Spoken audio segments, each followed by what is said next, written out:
Strong Enough merch is now available. Go to strongenoughpod.com and see all the things that you can get to show your strong enough pride, as well as remind people and yourself that you are strong enough and you are worth it. Welcome to the Strong Enough podcast, where we talk about the challenges and celebrate the triumphs of people from all walks of life. I'm your host, Claudia. Today's guest is going to talk about how she is a literal phoenix risen from the ashes. She's going to share about some of the traumas that she experienced and how she has been able to reframe her past and move forward in a very positive way. Please help me welcome Terri Banner. Terri, how are you today? Oh, so great. So great just to be here. It really and truly is. I want to tell the people who are listening and cannot see us right now that you are amazing. You look gorgeous today. I love the green. I love the red hair. You are just Fiery. Yeah. Yes, and you are just a breath of spring and sunshine, I would say. Are you feeling like that today? Not really, but with me, I can fake it. You Yeah. know, I feel like a lot of us have learned to fake it throughout our lifetime for various reasons. And I think we might talk about that a little bit. But before we do, I would love it if you would share a little bit about yourself with the audience. Okay. I've got quite a journey, and so I will try to simplify it for you. I'm a writer, so I am going into, I don't age, obviously. I'm going into my 74th chapter of my life. So I'm looking forward to all these empty pages that I'll be able to fill up with all kinds of things that I don't have any idea what's going to happen to me. I'm originally from British Columbia, Canada, and I moved down to the States to be with my brother after he got out of Vietnam, and then ended up in California. And for about 10 years, it was my doomsday time. That was the time of choosing wrong people, being abused. But then waking up, my milestone was turning 40. Claudia, it was like I woke up in the morning going, I'm 40. I don't know how to drive a car. I don't have a steady job, and all the men are looking for younger girls. I better start doing something with my life. So I went back to school and became what was known at that time a reentry student. So I went back to college and got absolutely addicted to education and fell in love with sociology. I fell in love with literature, psychology, career counseling. Then I graduated valedictorian with my master's degree. And that was another milestone in my life. And just continued on with teaching with education, special education. I was with a man with two boys with fetal alcohol syndrome. So I was able to raise them and take classes on that. Um, did so much with counseling women. That was became started to become my main focus. After I retired, I was the head of independent study to help people who couldn't, finish high school, and helping women with children to get their degree. And I used to meet them at coffee shops, bars, anything to get them to graduate. And then I retired fully, felt wonderful, moved up on the way up to Paradise, California. Then my fiance had a major heart attack. We got up there, fixed up the home. My mother fell, had a broken hip up in Canada. So I went up there, came back, had coffee on our beautiful porch that we just renovated. I looked out at the sky and saw a little bit of red. I thought, oh, okay, there's a fire somewhere. I went to work with all these kids. I was substituting. Major fire. We got evacuated, and that's when the whole town of Paradise burnt down. So I spent the whole day on a bus with school children escaping the flames. And that's became my mantra after that was I had to lose everything to gain everything. And you commented on my red hair. Well, I am truly the phoenix coming out of the ashes, who I was before is buried in those ashes. And so after that, we moved down here and I write articles, I write books, and I do everything to help out other people. And that's where I'm at right now. I'm still publishing books. I have to start with your 74 chapters because I have a knack on this show for grabbing great guests who are vampires. And clearly that is you as well, because there is no way that there are 74 chapters in your book, Terri, at all. Mm. So, yeah, I'm just letting that soak in for a minute because I can already see the comment section filling up going, "What? No way. She is not. I'm not buying that." So, you look amazing. Absolutely amazing. I would like to talk a little bit about you going back to school at the age of 40 because for a lot of people, that would be too late. They would look at themselves and Mhm. say, it's too late for me. I'm stuck with what I have. I can't start anything new. I can't learn anything new. So what gave you the confidence to go back to school at an age where a lot of people would say, "What are you doing?" Oh, okay. That is my topic for my series of chapters for my next book called, are you ready? I Got Class. Now, my first chapter is lack of confidence. Totally the opposite. I did not have the confidence, okay? What I did was I had these visions of being a writer. So the local college was about 10 miles away, and I found out they had a basic writing class. Well, I couldn't drive, so I had to have my fiance drive me there, and I threw up all the way there. I got to class, and Claudia, it was horrible. The whole classroom was filled. So I had to go and sit in the middle of the class. Then I found out I was in the wrong class.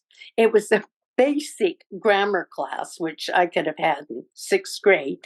But I was so nervous because, everybody's going to stare at me as I walked out of the room. So I couldn't leave.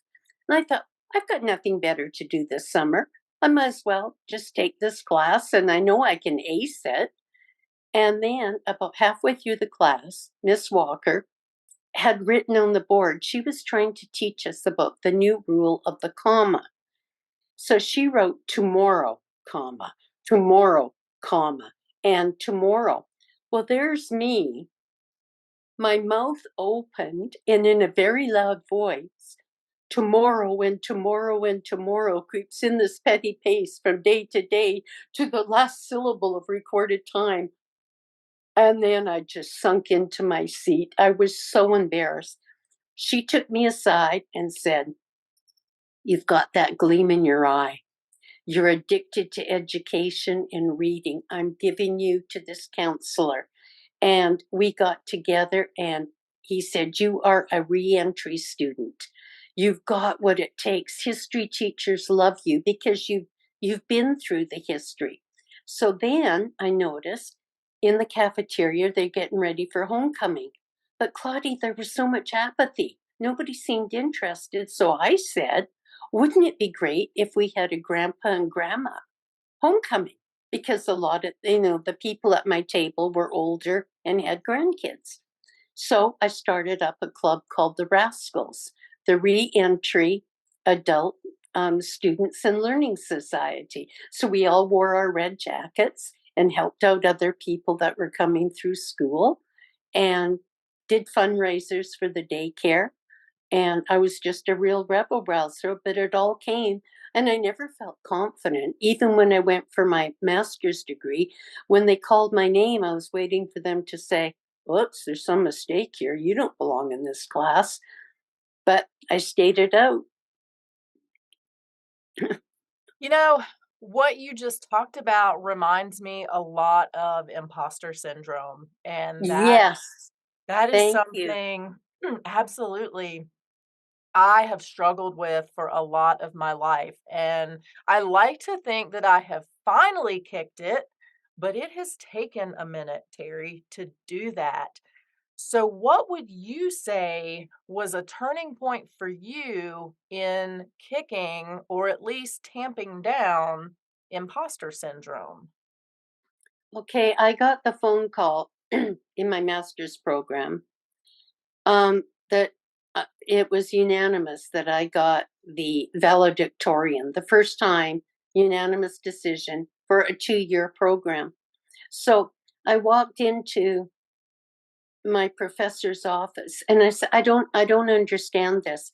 Every time I've been in class, you ignore me or you praise somebody else, but you don't praise me. And then she looked at me and said, "But you're such an excellent student, you don't need it." And I looked at her and I said, "Bullshit. Think of what I could have done if you would have said, 'Terry, you're on the right track. Terry, you're doing great.'" That's all I would have needed. And then I went out to prove everybody wrong and then just kept on going.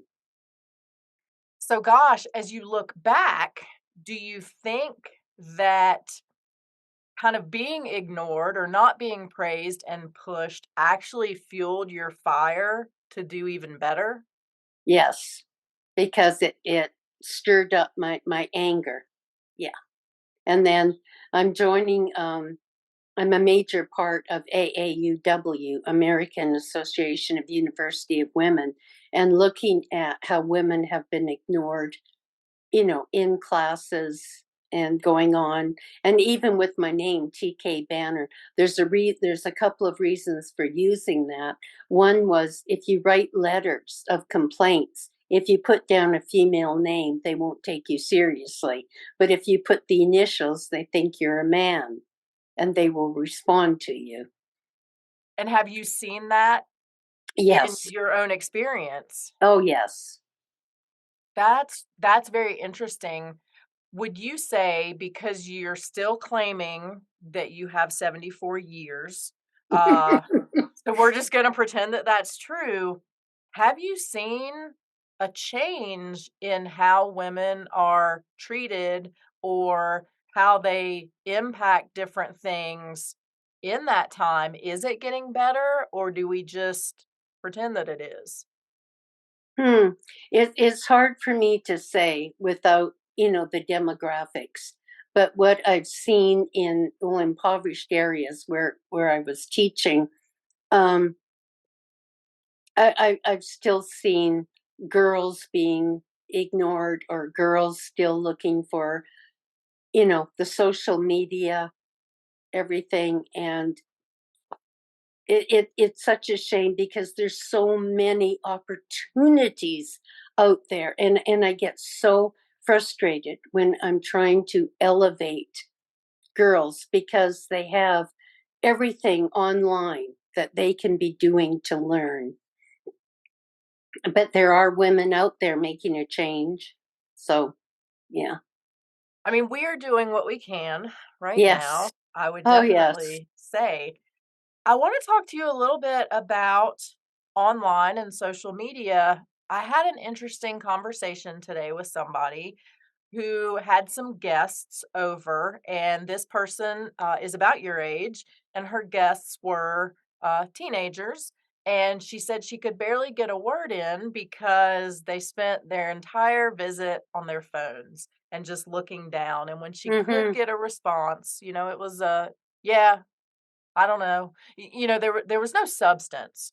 So, have you noticed with cell phones and the prevalence of the information that we have at our fingertips and the ability to block the world out, do you think there is kind of a dumbing down where we're not getting as well educated and we're not able to converse as well with one another in person because of that?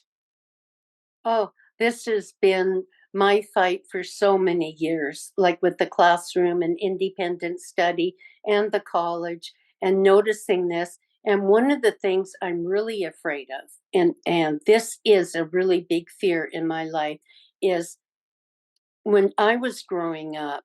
There was an expression that we used for safety. It was the hair on the back of my neck is standing up. It was a sign. When I talked about that to my college students when I was teaching sociology, they had no idea what I was talking about. And I said, no. I said, you're on the phone, you meet somebody that they tell you they own hotels, they're rich, they're this, they're whatever, and you believe them. And by the time you meet them, you trust them. You're losing the ability to discern evilness in a person. You know, we used to rely on body language, a certain twitch, an eye movement, a shoulder movement. That's out the window now with the cell phones. And all this time on the phones, yeah, it just, it really bothers me because the face to face communication that we're talking about is almost out the window. It's so interesting that you say that from a safety perspective, because I guess a lot of people have either lost or never had the opportunity to gain that intuition or that ability, as you said, to spot evil or Hmm. detect when something, is awry. So, how do we teach a generation something that they have no idea about, they don't even understand because they don't know what it's like to not even have a cell phone? Yeah. Um, the problem right now is it's an addiction. And even trying to take a cell phone away from somebody, the anger. And I've had students almost hitting me. But what I have done is, I think you'll like this. I used to teach two classes, sexuality classes and marriage and the family. And so what I would do is one of my exercises, and most of my students hated it, but they had to do it. They had to write a eulogy for somebody that they loved, and the other person had to do it for them. And they had to talk about what are my favorite colors? What are my aspirations? What are my failures? There was a whole list of questions. And some of them would come in and say, I got it all wrong, or I don't know my husband.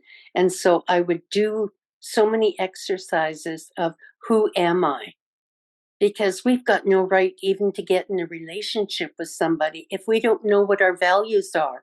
We want to get married and have children. What's going to happen if I don't? I can't have children. What about religion? All these things that we don't think about outside of the sex. So, all of those things out of the cell phone and getting people to discuss things and being uncomfortable with it. It's okay to be uncomfortable. That is definitely where a lot of people struggle, but I know it's somewhere that you thrive. I believe that one of the things that you used to despise was public speaking. Oh, yeah. And it was definitely not your favorite. And there's that joke that and I'm probably going to mess it up a little bit, but like if It's uh okay. if you have to either pick giving a eulogy at a funeral or being the one in the casket, that like a higher percentage will pick being in the casket because they're that terrified to speak publicly. So, what drove you to address that fear and conquer it? Well, if I wanted to help people, you have to do this. Now, I was taking a speech class and I sweat profusely. And I thought, I'm going to look so sophisticated. I had long hair and I put it up and I put these nice earrings on with little balls and I had a beautiful suit on. Well, when I had the video, it was absolutely hilarious. I stood behind the podium and all you could see were two skinny legs, shaking, going up and down, earrings that were going like this. My head bowed, so all you could see were the black roots. My hair was blonde. So I learned, I said, okay, I'm going to combat this. So I learned to pace. I learned to walk back and forth on the stage and then pause and grab my water. And then when I got into a large audience, I would say, how many of you are nervous about being here? And they raised their hands, and I said, "So good. Oh, thank you, because I'm so scared to be up here." And I used to stutter. Now, if I stutter over a word, please don't laugh at me. It's very rude. So, sure enough, I'd stutter and they'd laugh and I'd make a joke about it. But it loosens the tension. And, but like anything else, Claudia, you use the word strong.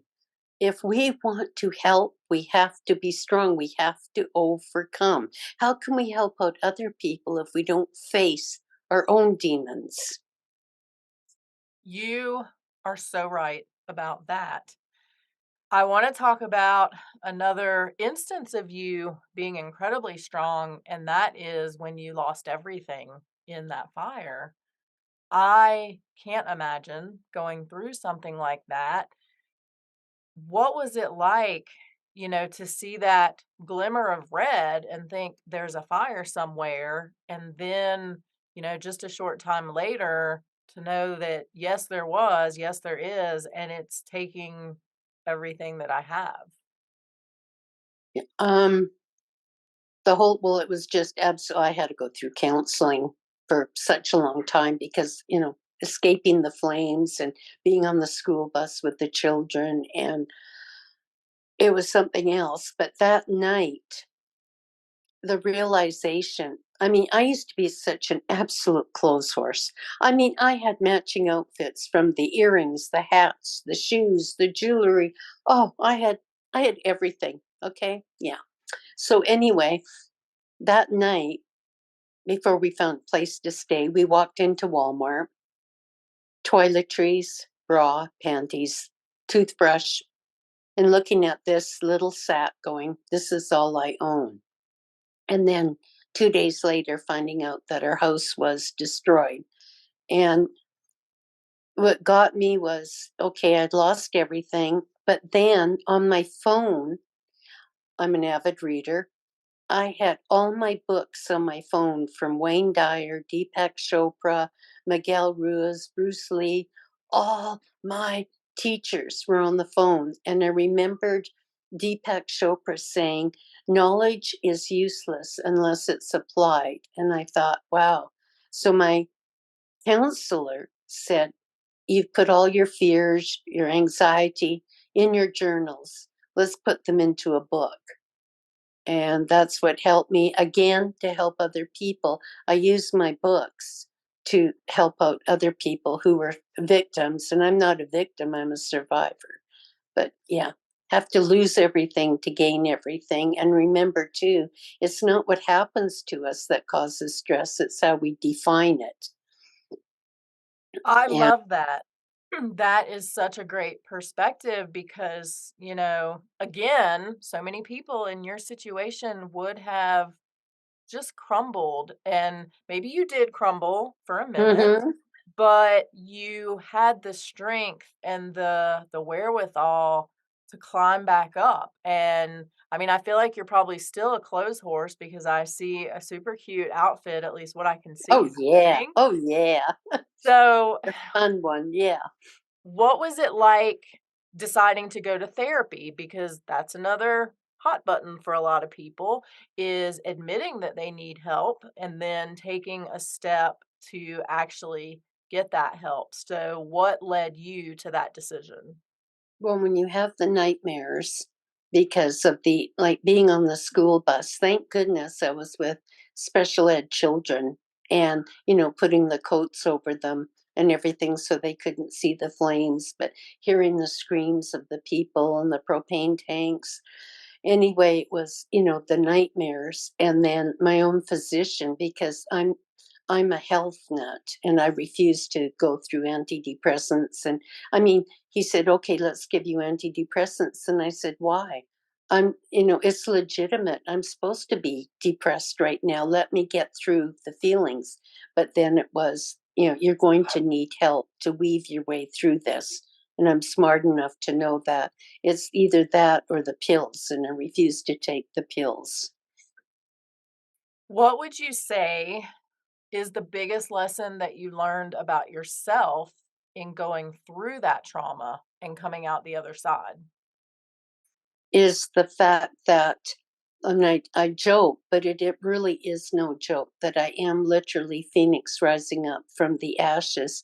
That, Claudia, I have got nothing to lose. But the irony of all that, even before the fire, I had nothing to lose. It's just a totally different mindset of what's important in life. And everything in life right now, like as I say, is free, which I've got on my website. I mean, my nature walks and everything else. And it even helped me after that when I thought I was losing my mind with my eyesight and found out it was an aneurysm in my brain. Yeah. Was that stress related or something that came from stress or trauma or just happened? We've got no idea. All I know is I was getting massive headaches and, seeing double, and I refused to just go out and get glasses. So I fought and I fought. So I ended up writing an article. I ain't crazy, it's all in my head. So I went in because it was ready to burst. So I went in and had this interesting coiling procedure, which is fascinating. So now I've got all these little coils in my head. So but it's all these things that um it's called reframing. When I look at something and I go, oh my gosh, like, okay, my mom falling, breaking her hip, and I had to look after her. Reframe it. I got to do that for my mother. Wow, wasn't that great? Yeah, I did this with the fire, but I was able to help out other people. You reframe your past. I love that you mentioned that because one of the things that I have talked about in recent weeks is people telling themselves or writing those negative stories. Instead, when it would be just as easy to write a positive version, but we just seem to default to the negative. We Yes. imagine the worst case scenario for somebody who has been through some really heavy shit and could very easily be justified in writing some negative stories. What gives you the ability to continue to write it in such a positive way and reframe it in that way? Claudia, what choice do I have? Really? I mean, again, I'm approaching my 74th chapter. I want it to be filled with joy.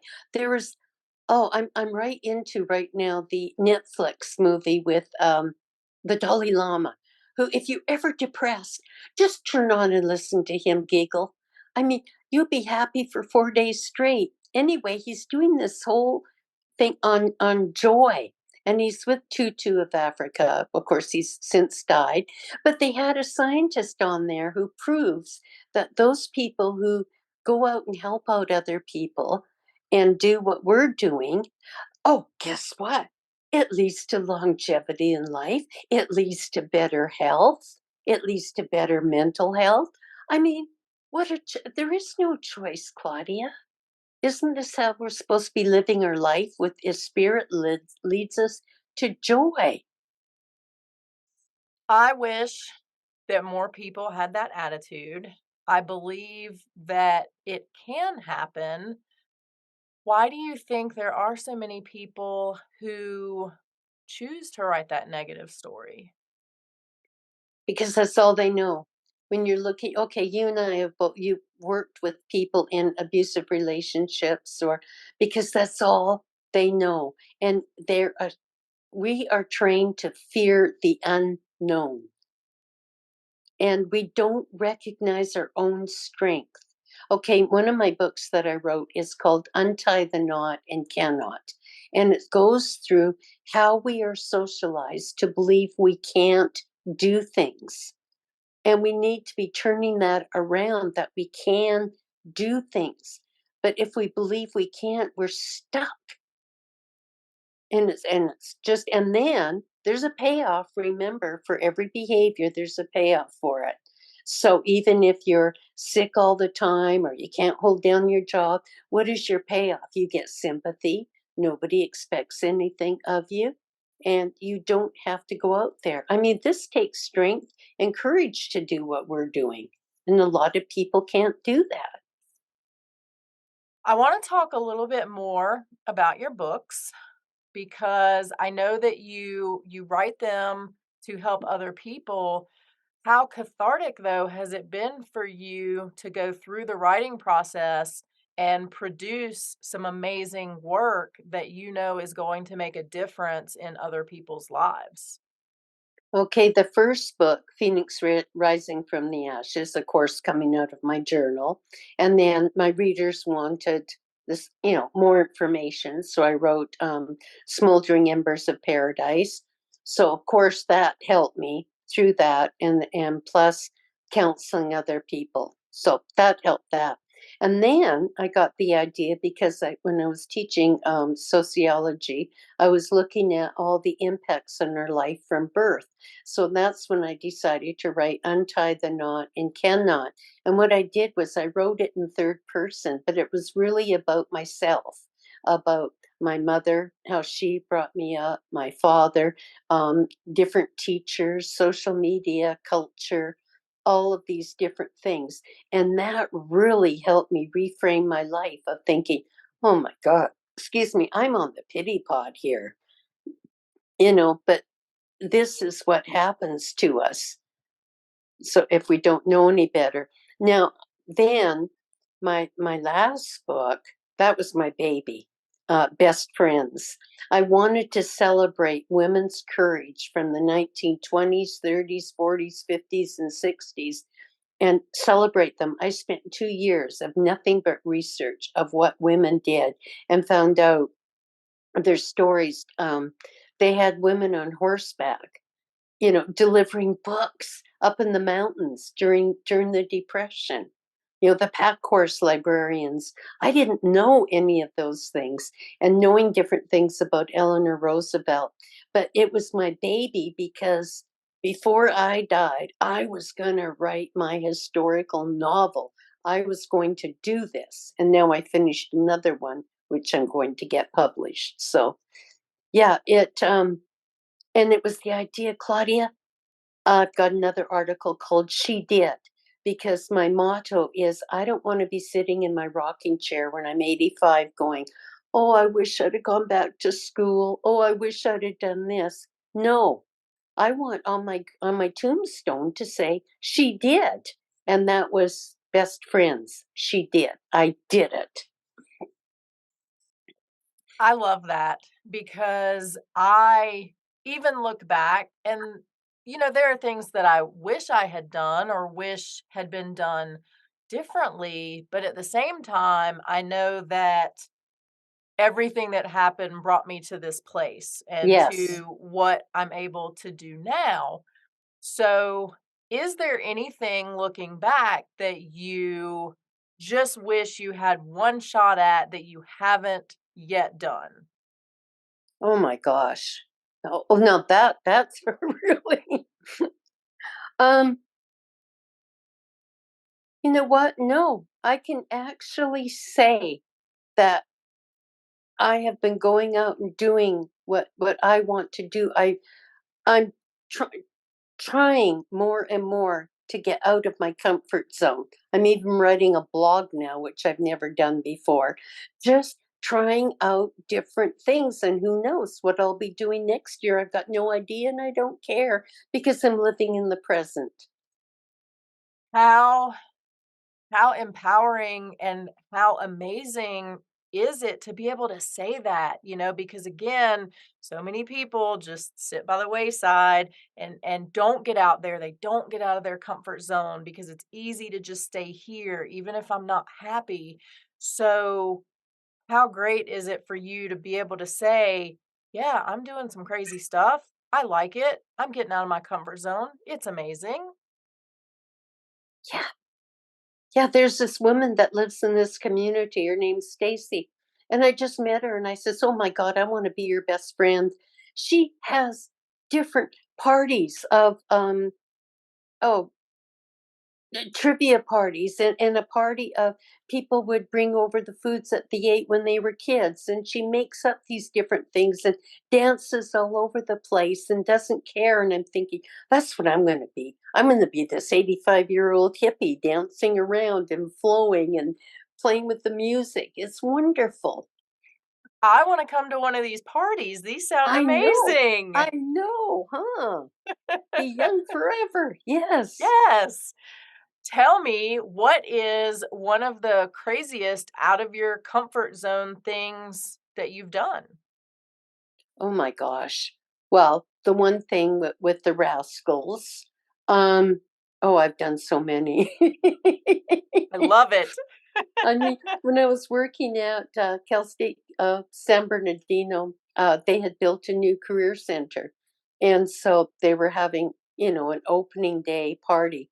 So I put yellow footsteps all over the campus of Follow the Yellow Brick Road going there.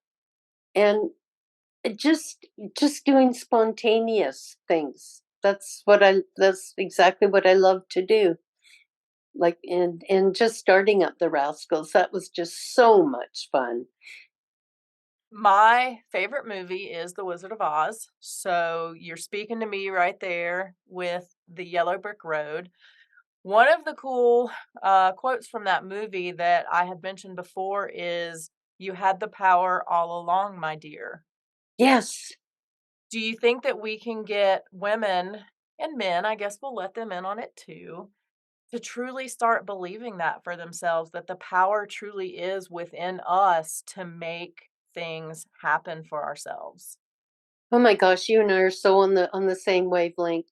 I have taken movies and stories and put them into my teaching. And when I was teaching primary grades, I would use that of stories of three little kids in the classroom that were shy or an overeater or something.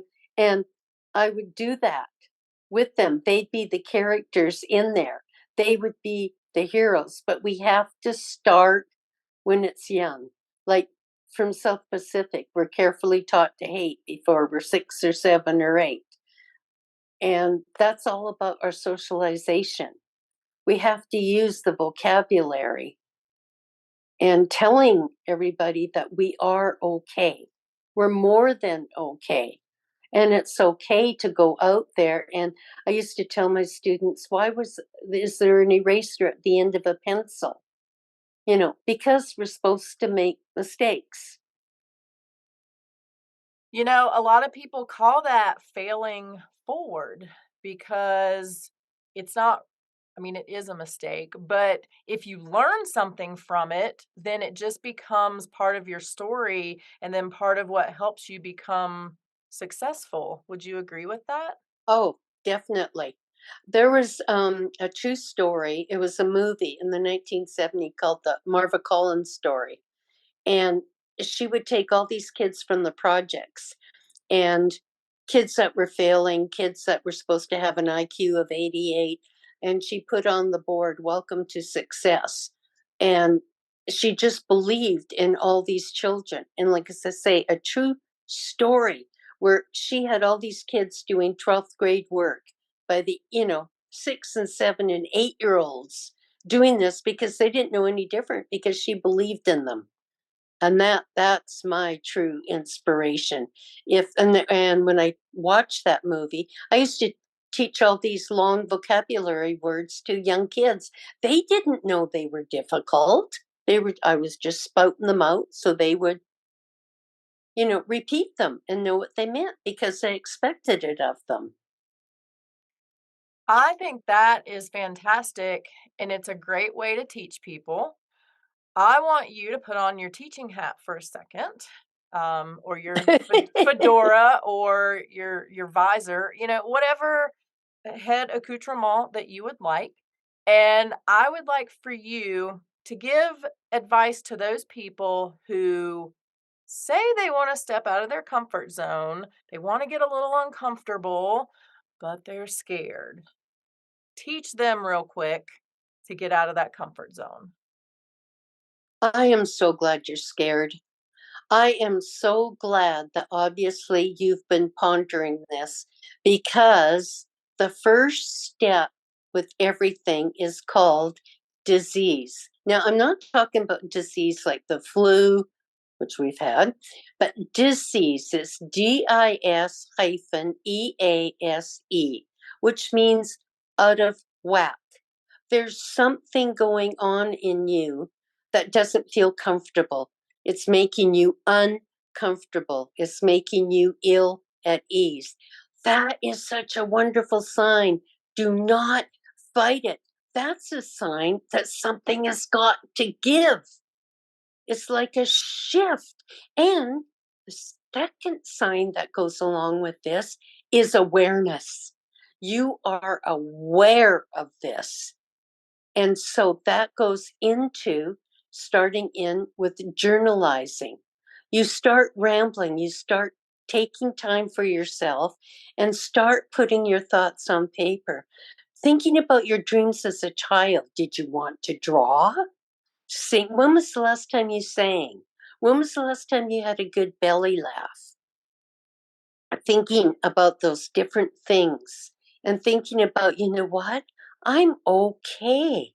I can take these baby steps. I can do this. There doesn't have to be, I don't have to climb the 50 steps of the ladder. Nobody's asking me to do that, but I can do 2 steps and I can pat myself on the shoulder for doing it. So it's the beginning of a shift. How important is it for us to do that patting ourselves on the shoulder after the first step or two? Because I think so many people think they have to get to the grand finale, the finish line, whatever it is, before they can congratulate themselves. Taking that first step is the most courageous step you'll ever take. And if you don't do it, nobody else is going to do it. Give yourself a big hug, a bubble bath, something to do it. But congratulate yourself every single step. Okay, spooky, on the way. Yeah. There's a book called Simple Steps, and it is absolutely fantastic that we just have to do that. If I can take 1 step today. Well, next week I can take 2 steps, and I can take 3. But the whole thing is being gentle with yourself, nurturing yourself, congratulating yourself, and logging it down. And then you're going to have 2 or 3 days where you don't do anything. You're not a failure. Okay, I can get up and I can go back to 1 step again, and it's fine. Nobody's, looking at us or judging us.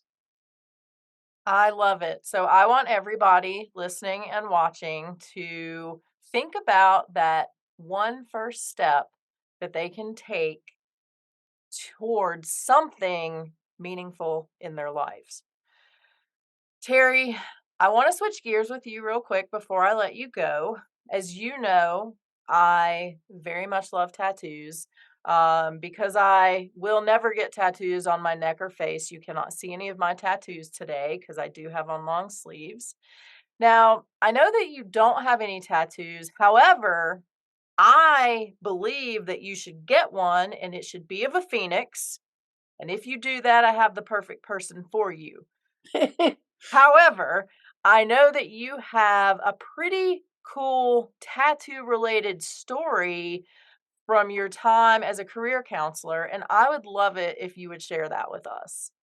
Oh, when I was the most uptight, white, middle class, perfect career counselor with all my expectations of my students.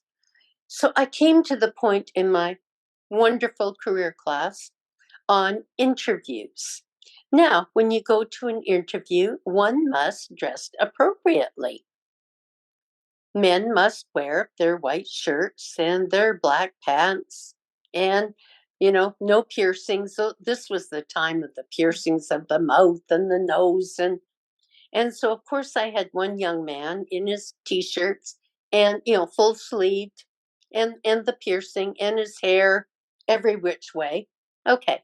So gently, very gently, I said to him, now, when you come in, to be dressed appropriately. Well, come next week, people came in and they were sharing their stories, and he came in with his t-shirt and jeans and piercings, and I went, oh, and he looked at me and slid his contract in front of me. He had gone down to Beverly Hills. He didn't stop at little places in California. Oh, no, not for him. He went into the swankiest tattoo parlor and showed off his tattoos and his ideas and got himself a fantastic job dressed just with all of his tattoos. And boy, did it ever teach me a lesson. It was fabulous. And I told him, I said, see, if I hadn't have pushed you, you wouldn't have rebelled. And he said, oh, you have to take credit for that. And I says, oh, hell yes. That's what I was going to say. Clearly, you were the motivator and the driving force behind this. So Right. you still get the credit for that one. Yeah. But I loved seeing him do the pride in his face of just, and then the conversation just took off at the table. I mean, I lost control because all the other students wanted to hear all the stories, and they were fascinating stories about his tattoos and why he got them and why they were designed. So it was fabulous. What would you say was the biggest thing that you learned out of that? Oh my gosh, it was the judging, that everybody is different and jobs are different. And I was coming from, again, my white middle class, that there's different jobs out there, that don't require the white shirt and black pants or the women in their suits. Yeah. I do still judge people with face tattoos, so I will just put that out Well, there. my face is tattooed, by the way. My eyebrows and my Okay. eyeliner and my lips. So Yes. you do have tattoos. I had to throw that in at the end. I love it. Terri, Mm. is there a chance we could get a phoenix on you somewhere? I mean, is it even possible? Oh, now you're really throwing me a challenge. That sounds like, oh, hell yes. That sounds like fun. Excellent. We're going to talk about this further later. Terri, where can people find you? So if they want to learn more about your books, if they want to snatch those up and read them, cover to cover in one night, like I want to do right now, or if they want to come on over to your friend's parties and, run a theme party with her, or if they want to take you to get that Phoenix tattoo, where can they find you? Okay. I do have my website. It started off as an author website. It's tkbanner.com. And my latest edition, by the way, is I just had an article published, and it's called Road to Redemption, where a good friend of mine, she was an author and she was dying, but she couldn't finish her book. So I had to finish it for her. So I sat with her every day for 7 months and for 2.5 hours every day writing for her for the book before she passed. So I've got that article on there, but that tells my whole story. I bear everything on that website, my books, everything, tkbanner.com. And then my email is fitzsimonsterry@gmail.com. So, yeah. Excellent, and I'm just proud that you don't have an AOL or an earthlink.net email address. So you Yeah. you are very young at heart. Oh, Terri, and then I am on Facebook under Terri Banner Fitzsimmons. I'm on Facebook. A lot of neat things on there. you might be getting some friend requests, I'm just saying. Okay, that sounds cool. We can always use friends. That's right. Terri, you have been absolutely amazing. Thank you so much for your time today and for sharing so much of your story and for teaching all of us a few great life lessons. If you enjoyed today's episode, don't forget to subscribe and follow us on social media so you'll never miss what's going on. Remember, until next week, you are strong enough, you are worth it. Thank you for listening to the Strong Enough podcast. You can find us on your favorite podcast platform by searching Strong Enough. And on YouTube, we're on the Spear Talk channel. Don't forget to follow us on Instagram and Facebook at Strong Enough Pod. If you have suggestions for an upcoming episode or a future guest, please reach out at strongenoughpod@gmail.com. Remember, you are worth it.